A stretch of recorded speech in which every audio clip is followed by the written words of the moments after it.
Alors, bonjour à tous et à toutes et bienvenue sur un samedi après-midi. C'est gentil de me tenir compagnie. Je suis vraiment ravie de vous accueillir et de vous parler d'un sujet qui vous préoccupe sans doute si vous êtes là. C'est le poids. Le poids, et derrière le poids, il y a les kilos, les rondeurs, le ventre, la cellulite, les bourrelets. En effet, qui n'a pas essayé de gérer son poids un jour dans sa vie?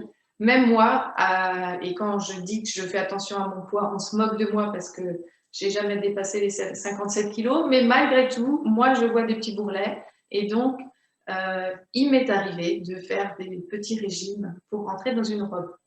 Donc, c'est vraiment un sujet récurrent et un sujet qui intéresse tout le monde.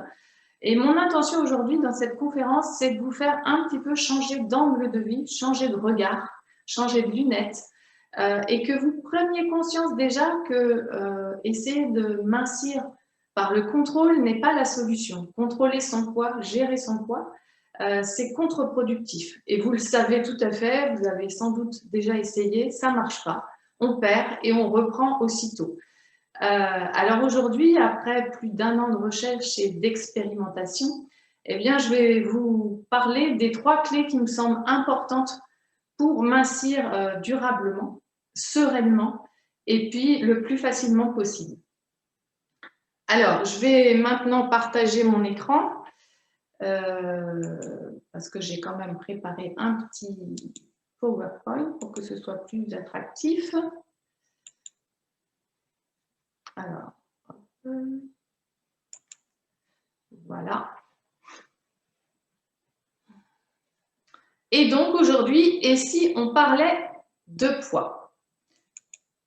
Et je sais qu'Eric est là et lui il me dirait, et si on parlait de minceur? Mais pour introduire, on va commencer par parler du poids. Alors, avant tout, pour celles et ceux qui ne me connaissent pas, eh bien, je suis Christelle Bonin et j'accompagne depuis déjà quelques années les femmes et les hommes à aller mieux. J'ai à cœur d'aider les gens et le plus souvent, eh bien, c'est quand même les femmes qui viennent dans mon cabinet. On va dire que c'est à 90% contre 10% d'hommes.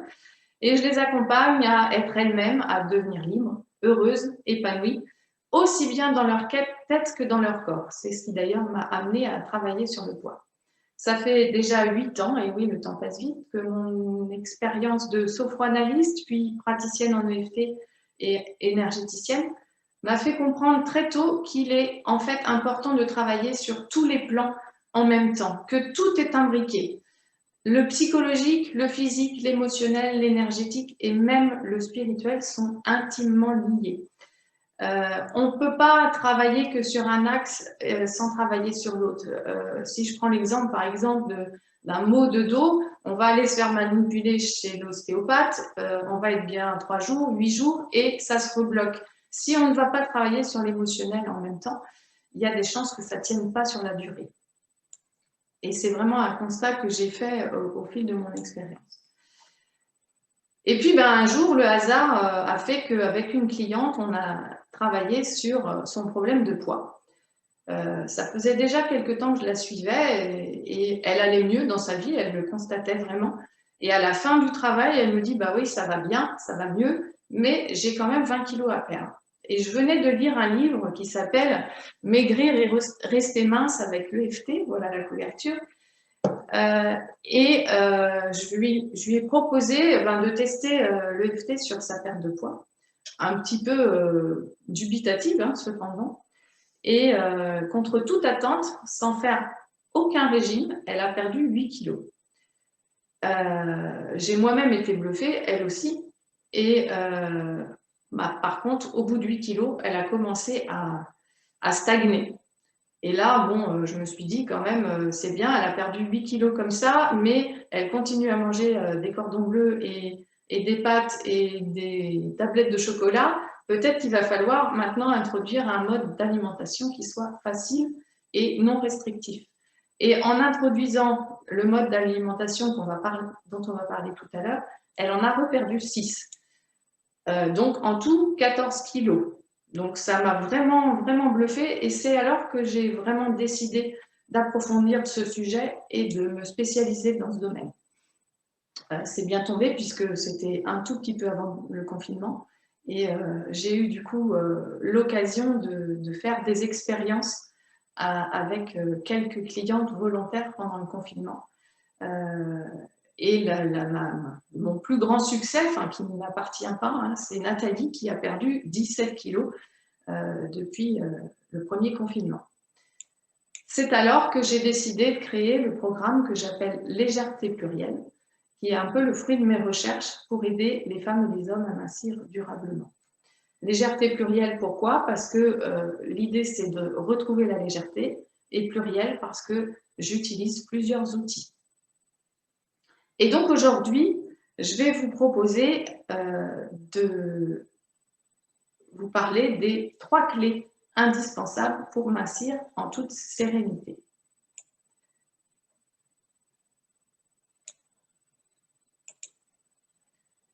Alors, à qui s'adresse cette conférence? Ben, à vous sans doute si vous êtes là, mais surtout à ceux qui en ont marre de l'image qu'elles voient dans le miroir, à ceux et celles qui ont déjà essayé de nombreuses fois sans succès de mincure, à celles et ceux qui se doutent déjà qu'ils ont des kilos émotionnels qui rentrent en ligne de compte, à celles et ceux qui ont envie aussi de s'investir durablement, non pas que pour leur image, mais surtout pour leur santé, et puis surtout à celles et ceux qui sont prêts à changer de regard. Dans ce cas-là, cette conférence est faite pour vous. J'ai un petit souci avec... Voilà. Par contre, si toutefois vous ne voulez rien changer dans votre alimentation, si vous ne croyez pas que l'émotionnel peut rentrer en ligne de compte, si vous mangez uniquement de la salade et des yaourts 0%, si vous êtes totalement végétarien, voire vegan, ce programme n'est pas pour vous, puisque vous allez voir que la viande et les protéines rentrent vraiment en ligne de compte dans ce que je vais vous proposer. Bien évidemment, ça ne s'adapte pas non plus à des gens qui ont des pathologies lourdes, ou en tout cas, il faut que ce soit accompagné avec un médecin. Pour autant, je suis quand même 2 personnes qui ont des pathologies assez graves et qui sont dont une en fauteuil roulant avec une maladie très invalidante et qui a déjà perdu quelques kilos et quelques centimètres. Donc, ça marche, mais il faut un soutien plus important. En général, les personnes avec qui je travaille ne supportent plus leur rondeur ni le chiffre sur la balance. Elles ont souvent l'impression d'avoir déjà tout essayé en vain et elles veulent autre chose. Alors justement, ici, il ne s'agit pas de faire un nouveau régime, mais plutôt de comprendre quand, comment et pourquoi on a pris du poids. Il s'agit vraiment de mettre du bon sens dans votre alimentation, tout en gardant du plaisir. Si vous êtes un peu persévérante, si vous voulez maigrir sans prise de tête, changer sans y penser, eh bien vous êtes au bon endroit. Et je vais donc vous parler des 3 clés qui sont pour moi indispensables pour mincir en toute sérénité. Alors, la clé numéro 1, pour moi, elle ne passe vraiment pas par l'alimentation. Bien sûr, ça va rentrer en ligne de compte, mais j'ai préféré en parler un petit peu plus tard. Pour moi, la priorité, c'est vraiment de se débarrasser de ces kilos émotionnels pour perdre du poids durablement. Je l'ai bien vu dans les expériences que j'ai faites pendant ce confinement et même après. C'est lorsqu'on travaille sur l'origine du poids qu'on a les meilleurs résultats et surtout durables. Étonnamment, je crois vraiment qu'il faut commencer par là. C'est la base. Je l'ai constaté sur mes clientes, les émotions contenues ou refoulées sont en partie responsables de votre prise de poids. Par exemple, cette carapace que vous vous êtes forgée, ce sac à dos que vous traînez, ou cette histoire de vie trop lourde à supporter. Toutes ces émotions que vous n'avez jamais exprimées vous ont chargé émotionnellement et énergétiquement, mais aussi physiquement. Un décès très tôt dans votre vie, un divorce difficile, une rupture sentimentale, des violences sexuelles sont autant d'exemples qui peuvent charger la mule. Il y a aussi, c'est beaucoup la mode en ce moment, le harcèlement. Tout ça, ça crée des carapaces qui sont visibles dans vos kilos. Et si je reprends l'exemple de Virginie, ma première cliente qui avait perdu 8 kilos sans faire de régime, juste avec l'EFT, ou bien Nathalie qui a perdu 17 kilos en 7 mois, ou même Ghislaine qui a perdu 12 kilos en 5 mois. Et puis surtout, au-delà des kilos, elles ont perdu des centimètres et une confiance retrouvée. Alors, comment je travaille sur l'émotionnel? Eh bien, moi, mon outil de prédilection, c'est l'EFT. Il existe bien d'autres outils que vous pouvez utiliser pour travailler sur l'émotionnel. Le MDR, par exemple, est un outil qui fonctionne bien. Il y a la méthode Tipeee. Et puis, bien évidemment, l'hypnose aussi, qui se suffit à elle-même pour travailler sur l'émotionnel. Moi, j'ai fait le choix de combiner un petit peu tous ces outils pour donner le maximum de chances de réussite. L'avantage de l'EFT, c'est que c'est une technique super simple, autonomisante et surtout quelque chose qu'on peut pratiquer tout seul. C'est quoi l'EFT? Eh bien, ça veut dire Emotional Freedom Technique en anglais, c'est-à-dire une technique très simple de libération des émotions qui permet en quelques tapotements sur des points précis, tout en répétant des phrases, de libérer définitivement les croyances limitantes, les peurs, les colères, les tristesses qui n'ont pas été digérées. En fait, il s'agit tout simplement d'aller chercher dans votre histoire l'origine de cette prise de poids pour aller la libérer. Par exemple, depuis quand vous avez pris du poids et qu'est-ce qui s'est passé peut-être quelque temps avant? Quelles sont dans votre histoire les grosses problématiques que vous avez eu à vivre? Eh bien, tout ça, on va explorer et grâce au tapping, on va diminuer la charge émotionnelle. Ça peut être un traumatisme, un manque d'amour, un besoin de combler quelque chose, un manque affectif, une croyance que l'on traîne de génération en génération, un stress au travail, une charge mentale. Tout cela peut vous alourdir. Avec ma cliente, toujours la même, hein, celle qui m'a mis le pied à l'étrier, on avait découvert dès le début qu'elle avait la croyance qu'il faut être forte dans la vie. Et donc, qui dit forte dans la vie, dit aussi forte physiquement. Ça lui donnait une assise, une prestance. Eh bien, on a tapoté sur cette croyance et ça a vraiment lâché tout seul. On ne soupçonne vraiment pas toujours le poids des mots.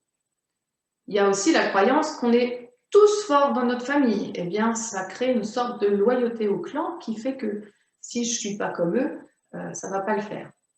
Il y a la croyance inconsciente que mes rondeurs me protègent. Et j'en passe, il y en a autant que de cas particuliers. Donc, en fait, beaucoup de thèmes à explorer. Mais au-delà de ces exemples, je crois aussi, d'abord, que la première cause des échecs en perte de poids est qu'on ne peut pas tenir durablement sous la contrainte. Or, un régime, c'est une contrainte, c'est une privation, c'est une frustration permanente. Et qui dit frustration, dit colère, et donc émotion contenue. Je crois au contraire qu'il faut continuer à manger, à se faire plaisir, et à lâcher prise, même avec le poids. C'est toute la difficulté de lâcher prise parce qu'on se rend compte aujourd'hui qu'on est quasiment tous dans un contrôle permanent. Et moi, je dis toujours à mes clientes que je ne crois pas aux efforts parce que, par définition, ce n'est pas viable dans le temps. Pour moi, dans le mot effort, il y a se forcer. Et on ne peut pas se forcer toute sa vie. Il y a toujours un moment où on va être affaibli et où on va recraquer. Et à ce moment-là, la reprise de poids est inévitable. Que va faire votre corps? Il va faire comme nos grands-parents pendant la guerre après une restriction. Il va refaire des réserves. Et là, on tombe dans l'engrenage. Je crois donc vraiment profondément que pour perdre du poids durablement, il ne faut pas faire un régime hypocalorique. C'est la porte ouverte à la frustration et au yo-yo. Je suppose que beaucoup d'entre vous l'ont déjà expérimenté, moi aussi d'ailleurs. Et la mauvaise nouvelle, c'est que votre cerveau garde en mémoire et que plus vous faites le yo-yo, moins vous perdez. Du coup, ce qui pourrait peut-être vous empêcher de perdre du poids durablement, ça serait de continuer à faire des régimes et de s'obstiner. Alors que libérer les kilos émotionnels, c'est facile. L'EFT, c'est si simple que même un enfant de 5 ans est capable de pratiquer.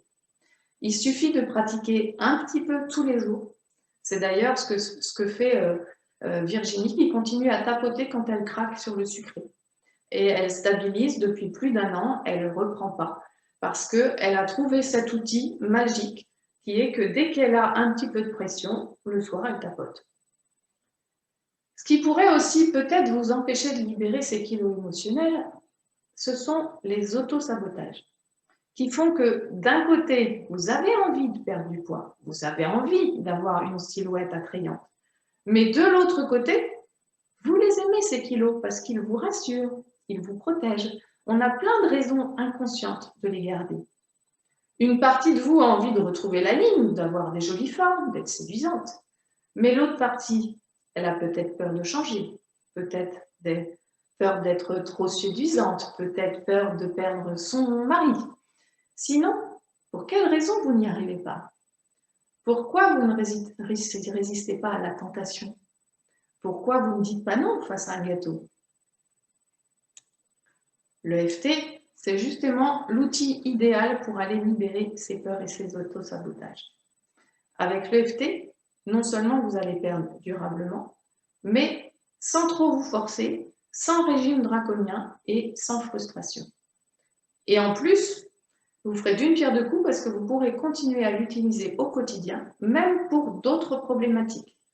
Ça s'apprend en une séance, ça s'apprend même sur Internet. C'est un outil qui est très accessible et vous trouverez de nombreux livres et de nombreuses vidéos YouTube sur le sujet pour vous y mettre tout seul si vous le souhaitez. Vraiment, beaucoup de mes clientes en ont fait un outil du quotidien. Bien évidemment, c'est toujours plus facile et plus rapide de se faire accompagner. Dans mes séances, peut-être c'est plus approfondi. Dans mes séances, avec une anamnèse approfondie, on identifie ensemble les croyances limitantes, les émotions cachées, et c'est mon travail de vous aider à les identifier et ensuite de vous montrer comment tapoter pour évacuer les émotions contenues. Ça peut presque paraître ridicule dit comme ça, mais ça marche puisque moi je l'ai testé avant de vous le proposer et j'ai moi-même réussi à mincir de 5 kilos et surtout à perdre des centimètres qui fait que maintenant je ne me prends plus la tête avec mon ventre. L'EFT a vraiment fait ses preuves, aussi bien sur la perte de poids que sur de nombreuses autres problématiques. J'ai notamment de très bons résultats sur l'énurésie. En une séance, c'est réglé. Les difficultés scolaires, les problèmes de sommeil, les phobies. Mais c'est bien évidemment pas le sujet d'aujourd'hui.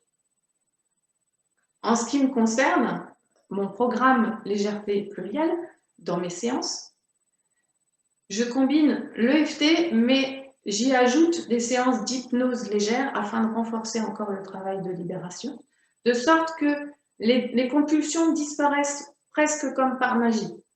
J'y ajoute aussi toute mon expérience avec les fleurs de bac, qui sont aussi un complément à la libération émotionnelle.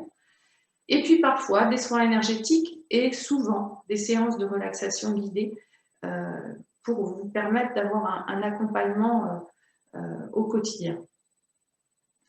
Mais pour être honnête, c'est pas tout. Il faut quand même revoir l'alimentation aussi. En effet, comme je le disais tout à l'heure, Virginie, elle avait perdu 8 kilos avec l'EFT, mais après, ça s'était stabilisé. Évidemment, elle continuait à manger des pâtes, des cordons bleus, à s'enfiler une tablette de chocolat avant de se coucher. Et il a fallu réapprendre quelques règles de base. Alors ça, c'est ma clé numéro 2. Quand j'ai vu que ce n'était pas suffisant, j'ai cherché un mode d'alimentation qui soit vraiment le moins restrictif possible, car comme vous l'avez sans doute compris, lorsqu'on fait un régime, il y a automatiquement de la frustration. La frustration, c'est une émotion qui elle-même bloque la perte de poids. Donc, c'est un cercle vicieux en fait. Et c'est ainsi que j'ai découvert la chronobiologie alimentaire et ça a pris tout son sens. À la base, je devais faire une formation en mars 2019 qui était hypnose et gestion du poids avec justement l'hypnose plus la chronobiologie. Et il se trouve que je n'ai pas pu la faire puisqu'elle a été annulée. Enfin, elle a été reportée parce que je l'ai faite depuis. Et donc, je me suis débrouillée toute seule. Hein. J'ai acheté des bouquins sur la chronobiologie et j'ai fait des expériences sur moi et puis sur quelques clientes. Et contre toute attente, on a eu des résultats vraiment très, très encourageants. Alors, c'est ma clé numéro 2, la chronobiologie alimentaire. Qu'est-ce que c'est? Eh bien, ça revient tout simplement à mettre en application ce dicton qui est « manger comme un roi le matin, comme un prince le midi et comme un mendiant le soir ». Et donc de manger en fonction de notre métabolisme qui est lui-même calé sur notre horloge interne. Ainsi, suivant les principes de la chronobiologie alimentaire, mieux manger revient à consommer les aliments en fonction de l'évolution des besoins énergétiques au fil de la journée. C'est-à-dire, le matin, on va privilégier des aliments riches et gras et copieux au petit déjeuner pour tout simplement produire de l'énergie et ne pas avoir le petit creux de 11 heures. Cela doit vraiment être votre meilleur repas. Ensuite, au déjeuner, on va privilégier des protéines animales, végétales si vraiment vous ne supportez pas la viande, mais de préférence animales parce qu'elles sont plus riches en acides aminés, et des féculents. Ceci pour tenir aussi l'après-midi. On va s'autoriser en fonction des envies, mais ça reste facultatif, une légère collation l'après-midi pour éviter le grignotage et apporter la petite touche de plaisir dans la journée.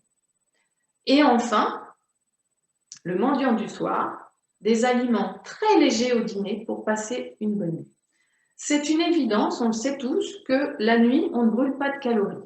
Et pourtant, c'est devenu culturel de manger le soir par convivialité, pour passer du temps ensemble, alors qu'on peut tout à fait passer du temps entre nous. En fait, c'est un peu comme si vous donniez de l'énergie à votre voiture avant d'aller au travail. Vous faites le plein le matin, mais la nuit, quand vous dormez, vous n'avez plus besoin d'énergie. C'est pourquoi il est particulièrement important d'écouter votre horloge biologique et vos besoins en énergie pour ne pas ressentir la faim à des moments inadaptés. C'est d'ailleurs ce que faisaient nos ancêtres qui travaillaient au champ. Moi, je me souviens de mon grand-père qui prenait un café le matin, mais qui mangeait du pâté à 10 heures et qui déjeunait à 13 heures d'un plat unique, car à l'époque, il n'y avait pas de dessert, sauf pour les jours de fête. Et il prenait aussi un goûter à 16 ou 17 heures, et on appelait ça, dans ma région, on appelait ça rationner. En argot, c'est-à-dire manger une ration.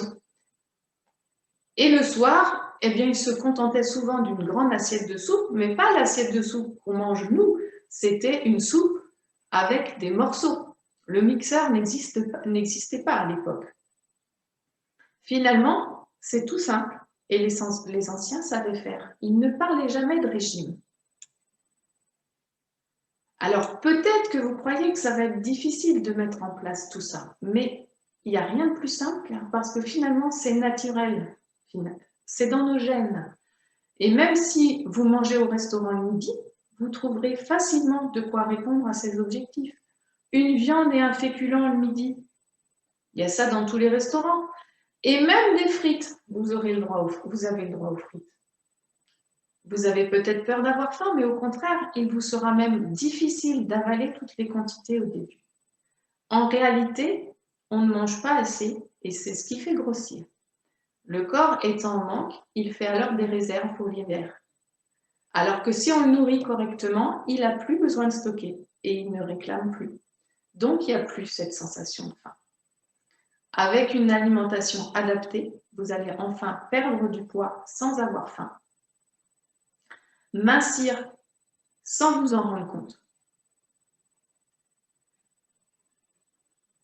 et en mangeant de tout, mais à des horaires adaptés.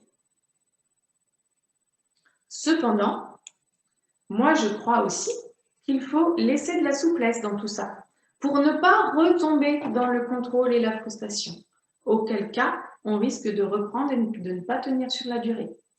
Il s'agit donc de reprendre une alimentation équilibrée, variée, et d'y mettre du bon sens et une dose de plaisir pour mincir naturellement, doucement et sans frustration.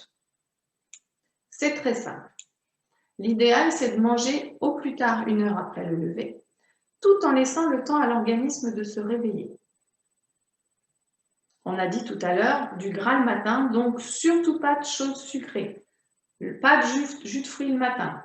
Retenez, gras plus sucre, c'est double peine. Ensuite, le déjeuner se prendra au minimum 4 heures après, afin de laisser à l'estomac le temps de digérer le premier repas.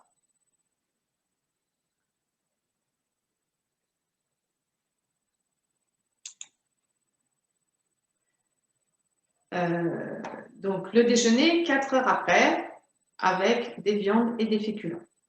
Ensuite, le goûter se prendra au moment du pic de fatigue et de cette sensation de faim qu'on a généralement vers 5 heures. C'est à ce moment-là qu'on introduira un petit peu de sucré, un fruit, éventuellement un petit gâteau de temps en temps. C'est à ce moment-là qu'on se fera plaisir. Et enfin, au repas du soir, qui se fera 2 heures après, en écoutant sa faim, sans manger plus que de besoin. Le soir, on privilégiera de préférence des poissons qui sont riches en oméga 3 et qui favoriseront la reconstruction cellulaire pendant la nuit. Et vous verrez très vite que vous vous sentirez tout de suite moins fatigué au cours de la journée et peut-être même que votre sommeil s'améliorera. Bien évidemment, dans mon programme, je vous donne toutes les clés et aussi tout le côté pédagogique de cette alimentation saine, avec un guide alimentaire détaillé. L'idée, c'est de vraiment comprendre pourquoi on fait comme ça. Ça a vraiment une explication médicale et scientifique.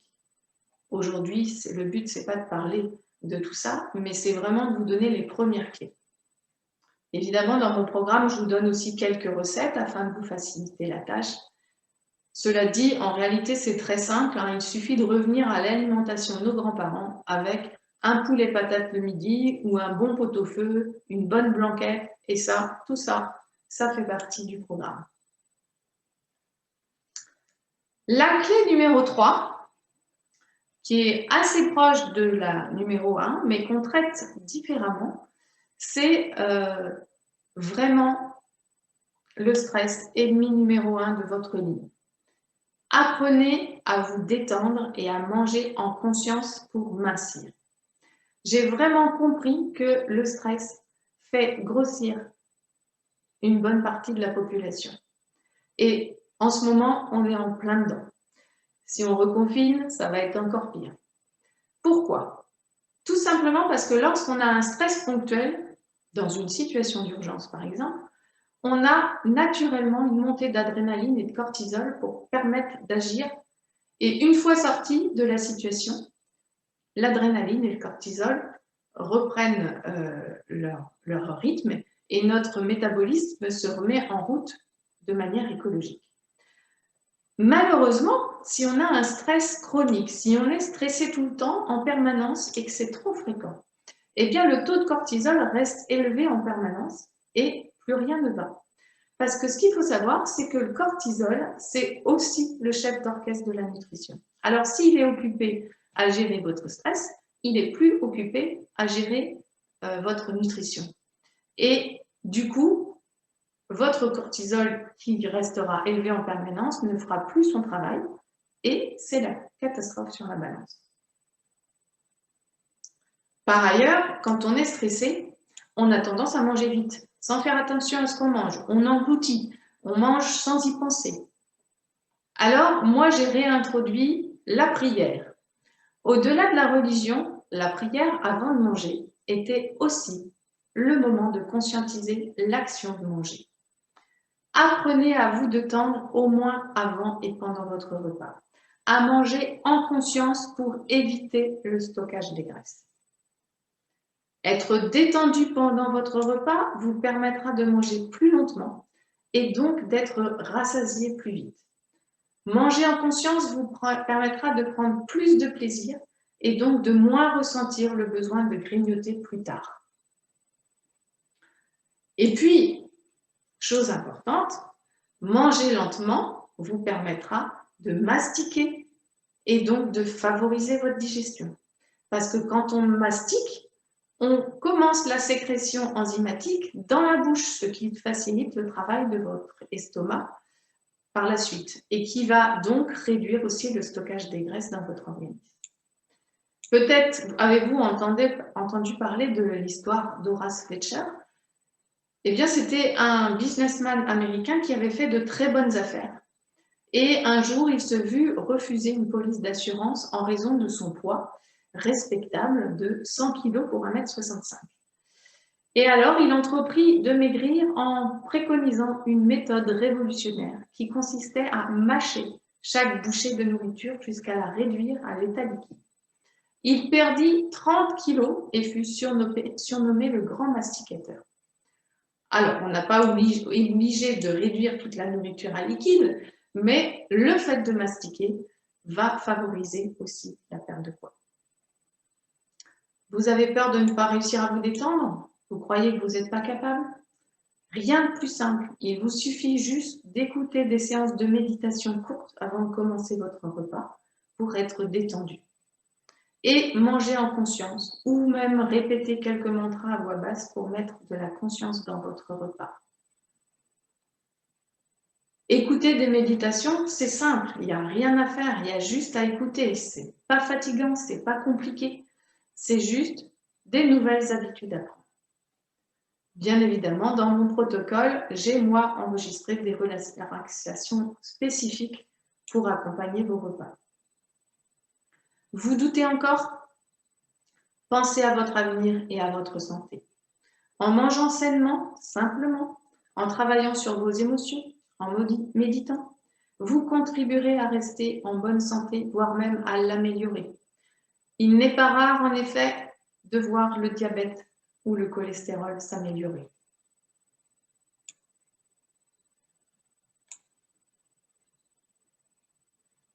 Voilà les 3 clés. La gestion des émotions, la chronobiologie alimentaire et travailler sur votre stress en méditant et en mastiquant les aliments, en mangeant en conscience. Si vous mettez une petite dose de tout ça, vous reprendrez une silhouette harmonieuse. Alors maintenant, je vous parle de mon programme parce que bien évidemment, c'est aussi pour vous parler de ce que je propose. Je vous ai dévoilé les 3 clés qui sont indispensables pour mincir, à mon sens, parce que c'est qu'une façon de voir les choses. Bien évidemment, ça fait partie du programme Légèreté plurielle que je propose à mes clients pour les aider à mincir. À l'intérieur, j'y propose un accompagnement individuel sur mesure qui comprend bien sûr des séances d'EFT et d'hypnose pour la partie émotionnelle, des exercices à faire chez soi pour prolonger l'effet du travail en séance. J'en renvoie toujours un mail avec les exercices derrière. Un guide alimentaire détaillé et décortiqué ensemble de manière pédagogique dès la première séance. Sachez d'ailleurs que la première séance dure 3 heures puisqu'il faut prendre le temps de faire le point de votre histoire et en même temps d'expliquer le pourquoi du comment. J'y ajoute des relaxations guidées pour accompagner le processus, une préparation d'élixirs floraux sur mesure. On n'en a pas parlé aujourd'hui, mais c'est un outil qui permet de renforcer le travail émotionnel. Et puis, de temps en temps, quand c'est nécessaire, des séances énergétiques pour accentuer encore les effets. Voilà, donc un programme très complet qui vous aidera à mincir doucement et sans forcer, à garder la forme et l'énergie ou plus précisément à la retrouver. Ça vous permettra aussi de retrouver un mieux-être physique. Une cliente sur deux se remet au sport après avoir commencé ce programme. Et puis, vous retrouverez surtout un mieux-être émotionnel et psychologique qui rejaillira inévitablement sur les autres domaines de votre vie. Ça a été le cas pour Virginie qui a perdu 14 kilos et qui a vraiment retrouvé confiance. Ça a été le cas pour Dominique qui avait perdu 3 trous de ceinture après une seule séance de FT et qui revit et retrouve motivation et qui fait à nouveau du sport. C'était le cas de Laurence qui s'est elle aussi remise au sport. Nathalie s'est remise au sport aussi. C'est même pas remise parce qu'elle a commencé le sport, elle en avait quasiment jamais fait avant. Et bien évidemment, vous pouvez vous débrouiller par vous-même avec un peu de persévérance et de motivation. 3 clés importantes, l'EFT, la chronobiologie alimentaire et la réduction du stress. Vous trouverez, si vous cherchez avec un peu de volonté, tout ce qu'il faut sur Internet pour vous documenter et trouver des idées sur ces 3 sujets sur Internet. Cependant, si vous souhaitez vous faire accompagner, être soutenu et encouragé, moi je propose 3 formules différentes en fonction de votre histoire émotionnelle et du nombre de kilos à perdre, ce qui semble assez logique.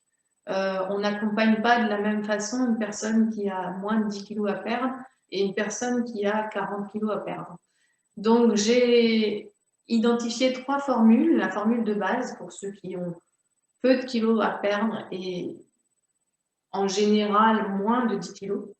La formule émotionnelle, pour ceux qui ont de toute évidence un gros travail émotionnel et qui ont sûrement plus de 10 kilos à perdre. Et la formule sérénité, pour ceux qui ont besoin d'un accompagnement ou d'un soutien plus long. Donc là, c'est vraiment pour des pertes de poids importantes ou pour un travail émotionnel important. Dans tous les cas, je vous envoie le guide alimentaire, les recettes, les séances de relaxation et des exercices à faire chez vous. Et quelle que soit la distance, aujourd'hui c'est magique avec Internet et avec le boom des visios, eh bien on peut faire ce travail aussi en visio avec un bon ordinateur et je peux aussi aujourd'hui avoir des clientes un petit peu dans toute la France, le bouche à oreille faisant son effet. Voilà. Pour ceux qui veulent en savoir plus, je propose un rendez-vous gratuit de 15 minutes sans engagement. Vous trouverez bien sûr plus de précisions sur mon site ou sur mon groupe Facebook si on parlait, qui s'appelle du même titre que ma conférence, et si on parlait de votre poids.